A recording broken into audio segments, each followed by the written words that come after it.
Good morning students, welcome to the TSN school. आज हम आपकी पाठ्य पुस्तक वनीशा जो हिंदी व्याकरण की पुस्तक है इसका पाठ 6 पढ़ेंगे जो कि उपसर्ग एवं प्रत्यय है। अब तक हमने पढ़ा भाषा, लिपि और व्याकरण, इसके अलावा वर्ण विचार और शब्द विचार, यानी कि अब तक हमने मूल इकाई के बारे में, भाषा की और वर्णों के बारे में, शब्द निर्माण के बारे में पढ़ा, शब्दों के विभाजन पढ़ा। अब हम इसके आगे उपसर्ग और प्रत्यय के बारे में पढ़ेंगे। तो प्रभावपूर्ण भाषा वह होती है जिसमें कम से कम शब्दों में सुरुचिपूर्ण ढंग से व्यक्त किया जाए जिसे, और इसके लिए भाषा को ज़रूरी है कि हम और अधिक प्रभावशाली बनाएं उसे। इसके लिए कभी कभी जो मूल शब्द हैं उनमें कुछ परिवर्तन करके नए शब्द बनाए जाते हैं जिससे कि भाषा को नया अर्थ प्रदान हो, उन शब्दों को नया अर्थ मिले। यह क्रिया जो शब्द निर्माण की क्रिया है वह शब्द रचना कहलाती है। इसमें उपसर्ग और प्रत्यय मुख्य भूमिका निभाते हैं। उपसर्ग एवं प्रत्यय वे शब्दांश हैं जो किसी मूल शब्द के आगे या पीछे लगकर उसे नया अर्थ प्रदान करते हैं। तो आज हम सबसे पहले पढ़ेंगे उपसर्ग के बारे में। उपसर्ग के बारे में पढ़ने से पहले मैं आपको कुछ उदाहरण देना चाहती हूँ, जैसे अमर, पराजय, चौराहा, परहित, असत्य, आजन्म, सुपुत्र इत्यादि। तो ये जो शब्द हैं इनके मूल शब्द, सबसे पहले जैसे अमर शब्द लेते हैं तो इसका जो मूल शब्द है वह मर है। मर का मतलब मृत्यु, लेकिन जब हम उसके आगे शब्दांश यानी कि अ को लगाते हैं तो यह बन जाता है अमर, जिसका अर्थ बिल्कुल विपरीत हो जाता है, यानी कि कभी न मरने वाला। इसी तरह पराजय में जय मूल शब्द है, अगर उसके आगे परा प्रत्यय लगा दे, उपसर्ग लगा दे तो यह बन जाएगा पराजय, जिसका अर्थ होगा हार। तो यह भी बिल्कुल अपने मूल शब्द से अलग हो गया। तो इस प्रकार हम कह सकते हैं कि शब्दों के आगे लगने वाले ऐसे शब्दांश जो मूल शब्द का अर्थ परिवर्तित कर देते हैं वे उपसर्ग कहलाते हैं। तो उपसर्ग के बारे में, उपसर्ग जो शब्द है उसमें यह शब्द दो शब्दों से मिलकर बना है जो कि है उप और सर्ग। उप का मतलब होता है पास और सर्ग का मतलब होता है निर्माण करना या सृष्टि करना। तो उपसर्ग वे शब्दांश हैं जो नए शब्द का निर्माण करते हैं, लेकिन किसी मूल शब्द के पास जाकर, यानी कि किसी मूल शब्द के साथ में जुड़कर। इस प्रकार मूल शब्द से पहले जुड़कर जो शब्दांश उस शब्द के अर्थ में परिवर्तन करते हैं वे उपसर्ग कहलाते हैं। तो यहाँ पर हमने देखा कि मूल शब्द जो बार बार इसका प्रयोग हो रहा है, तो मूल शब्द क्या होते हैं? तो मूल शब्द वे शब्द होते हैं जो भाषा में ज्यों के त्यों या अपने मूल रूप में बिना तोड़े हम उनका प्रयोग करते हैं और जिनका कोई अर्थ होता है, निरर्थक नहीं होते वे कहलाते हैं मूल शब्द। तो शब्द भाषा का आधार है। किसी भाषा की जीवंतता उसके शब्द भंडार से ही परिलक्षित होती है। इसके लिए आवश्यक है कि नवीन शब्दों की रचना की जाए। नवीन शब्द रचना के मुख्य कारक हैं उपसर्ग और प्रत्यय। तो उपसर्ग शब्दों के आगे लगता है और प्रत्यय उनके पीछे। जैसे सफल शब्द में अ उपसर्ग लगाने पर असफल बन गया, और सफल शब्द में ही ता प्रत्यय लगाकर सफलता शब्द का निर्माण हुआ। इस प्रकार सफल का मतलब किसी कार्य में जीत हासिल करना, किसी कार्य को संपूर्ण करना। लेकिन अगर हम उसे अ लगा देंगे उसके आगे तो यह बिल्कुल विपरीत अर्थ देता है, यानी कि उस कार्य को करने में असक्षम रहना, कार्य न कर पाना, और सफलता लगाना एक विशेषण बन जाता है। तो इस तरह से हमने देखा कि नए शब्द का निर्माण सिर्फ कुछ शब्दांश जोड़कर, आगे या पीछे जोड़कर उसको परिवर्तित किया जा सकता है। तो उपसर्ग की परिभाषा भी हमने देखी कि मूल शब्द से पहले लगते हैं और ये शब्दांश स्वतंत्र रूप से कोई अर्थ प्रदान नहीं करते, लेकिन जिस शब्द के आगे जुड़ते हैं उसे एक नया अर्थ प्रदान करते हैं। अब जानते हैं कि उपसर्ग के कितने भेद होते हैं, कितने तरह के उपसर्ग होते हैं, क्योंकि उपसर्ग तो हमने देख लिया क्या क्या होते हैं कि शब्दांश जो आगे लगते हैं, लेकिन ये कितने तरह के होते हैं। तो हिंदी में 4 तरह के उपसर्ग प्रयोग में लिए जाते हैं। सबसे पहला संस्कृत के उपसर्ग, दूसरा हिंदी के उपसर्ग, अगला आगत उपसर्ग और अंतिम संस्कृत के अव्यय जो उपसर्ग के तरह हिंदी में प्रयोग में लिए जाते हैं। तो संस्कृत के उपसर्ग सबसे पहले देखते हैं। तो संस्कृत के वे शब्दांश जो बिना किसी परिवर्तन के हिंदी में प्रयोग में लिए जाते हैं नए शब्द निर्माण में, तो वे कहलाते हैं संस्कृत के उपसर्ग, जिनमें अव, अनु, अभि, उत, नि, परा, सम, सु, पर या स इनके उदाहरण हैं।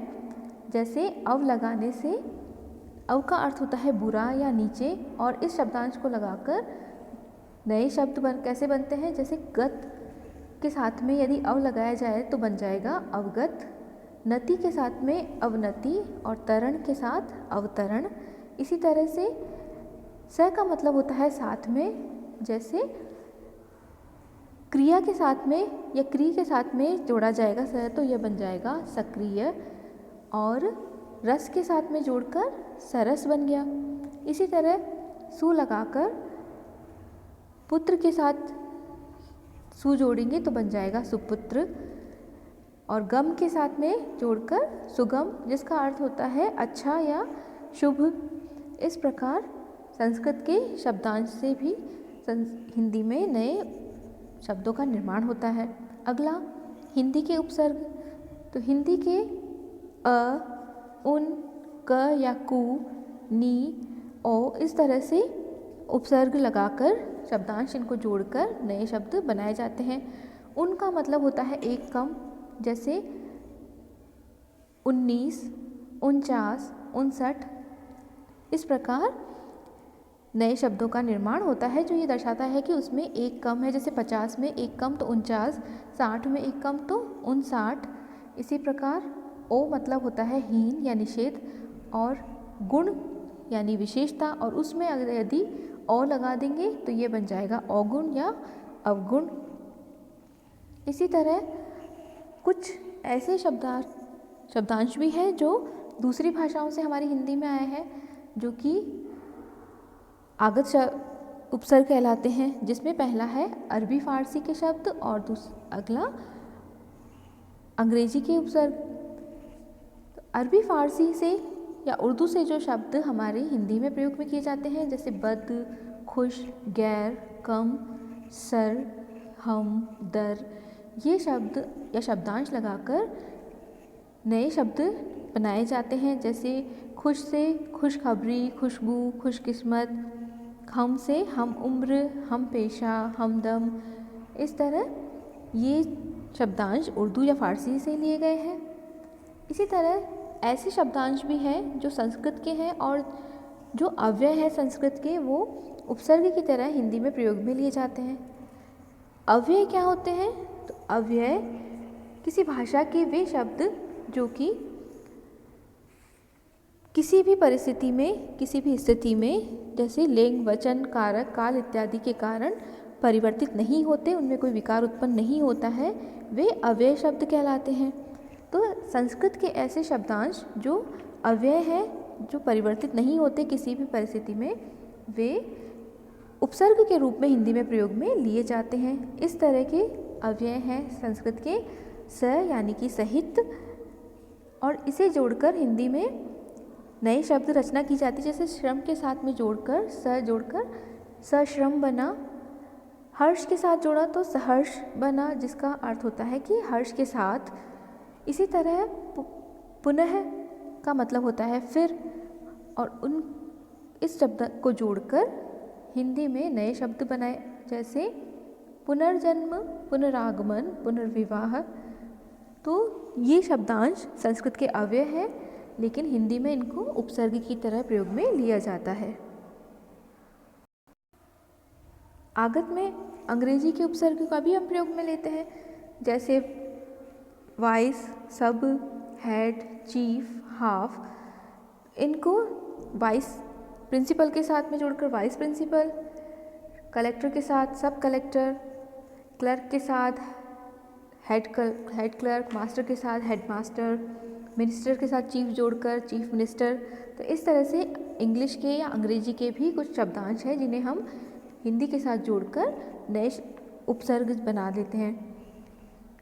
कई शब्द ऐसे भी होते हैं जिनमें एक से अधिक उपसर्गों का प्रयोग होता है, जैसे अत्याचार शब्द में अति प्लस आ के साथ में 4 मूल शब्द हैं जिसमें 2-2 उपसर्ग का प्रयोग हुआ है। इसी तरह वर्ण के साथ परि और आ जोड़कर पर्यावरण बना। इसी तरह करण के साथ में निर और आ का प्रयोग करके निराकरण शब्द बना। तो कई शब्द ऐसे भी हैं जिनके साथ में 2 से ज़्यादा या 1 से ज़्यादा उपसर्गों का प्रयोग होता है। अब देखते हैं प्रत्यय। तो प्रत्यय वे शब्दांश हैं जो शब्द के या मूल शब्द के अंत में जुड़कर उसके अर्थ में नवीनता लाते हैं, उसमें परिवर्तन करते हैं।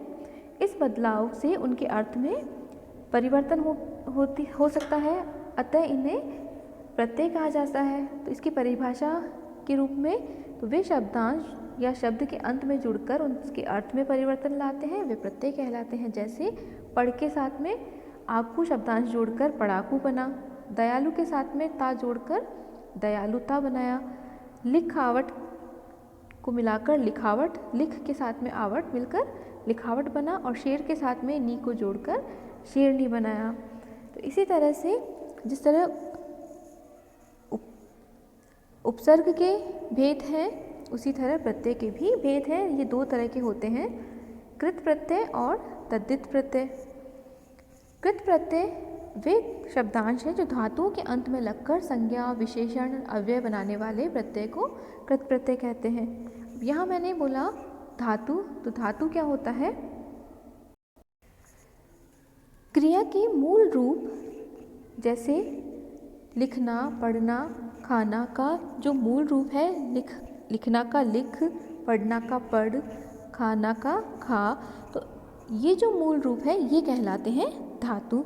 तो इनके साथ जुड़कर जो शब्दांश नए अर्थ प्रकट करते हैं, नया शब्द बनाते हैं, वे प्रत्यय कहलाते हैं। तो कृदंत इन्हें इसलिए कहा जाता है क्योंकि कृत या क्रिया धातु के साथ में, क्रिया के साथ में जुड़कर ये अंत में जुड़ते हैं, इसलिए इन्हें कृदंत भी कहते हैं। इसके भी उपभेद हैं जो कि कृतवाचक यानी जो कर्ता को बताता है, कर्मवाचक जो काम या क्रिया का बोध कराता है, भाववाचक कृत प्रत्यय जो व्यापार या भाव का बोध कराए, और क्रियावाचक तो वे जो संज्ञा, विशेषण अथवा विशेष अर्थ वाली क्रियाओं का बोध कराते हैं, वो क्रियावाचक कृत प्रत्यय। इसी प्रकार दूसरा इसका भेद है तद्धित प्रत्यय। तो तद्धित प्रत्यय वे प्रत्यय हैं जो संज्ञा, सर्वनाम अथवा विशेषण के अंत में लगने वाले प्रत्ययों को कहते हैं। इनके योग से बने शब्दों को तद्धितांत अथवा तद्धित शब्द कहते हैं। जैसे प्रभु के साथ में ता जोड़ने से प्रभुता बनता है, कड़वा के साथ में आहट जोड़ने से कड़वाहट। ये भी, इसके भी कई भेद हैं तद्धित प्रत्यय के भी। जैसे कृतवाचक तद्धित प्रत्यय तो ये कार्य को करने वाले का बोध कराते हैं, भाववाचक जो भाव या व्यापार का बोध कराए। इसी तरह संबंधवाचक प्रत्यय जो संबंध को का बोध कराए। जैसे उदाहरण के लिए एरा शब्द लगाकर मामा के साथ में एरा लगाकर ममेरा, चाचा के साथ लगाकर चचेरा, ननी हाल दादी के साथ में आल लगाकर ददीहाल, और इसी तरह संबंध बचाने वाले संबंधवाचक तद्धित प्रत्यय। अगला इसमें गुणवाचक तद्धित प्रत्यय, तो जहाँ गुणों का बोध होता है, जैसे भूख से भूख में आ प्रत्यय लगाकर भूखा,